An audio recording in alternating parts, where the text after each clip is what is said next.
If you want to know how to put headers in Mailchimp, you're in the right place. In this video, I'll walk you through the exact steps to add a header section to your Mailchimp email campaign, organize your layout, and make your design look more professional. This is a simple but really useful Mailchimp trick for anyone building newsletters, promotions, or branded email campaigns. And if this tutorial helps you out, don't forget to hit like and subscribe for more easy software guides just like this one.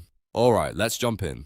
First, go to Mailchimp and log into your account. Once you're inside the dashboard, look for the Campaigns tab and click on it. This is where all of your email campaigns are listed, so it's the place you need to be before you can edit the design. Next, find the campaign where you want to add headers. On that campaign, click Edit. This opens the campaign settings so you can make changes to the email before sending it out. From there, click Edit Design. That takes you into the Mailchimp email builder, where you can actually modify the layout of your message. Now you're in the editor, and this is where the header setup begins. On the left-hand menu, click Sections. This area contains the different content sections you can add to your email.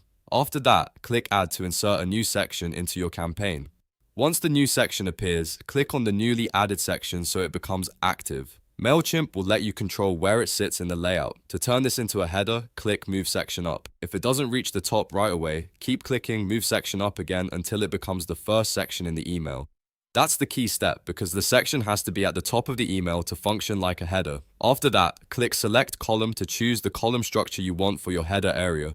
Depending on the design you want, this can help you create a clean single column header or a more customized layout. Then click Add Blocks to start adding the actual content to your header.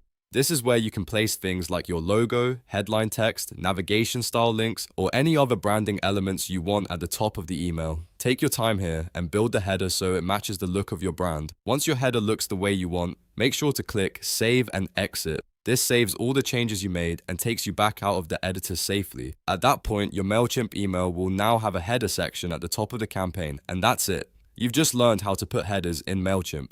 If this video helped you, please give it a thumbs up, subscribe to the channel, and turn on notifications so you don't miss the next Mailchimp tutorial. Thanks for watching, and I'll see you in the next one.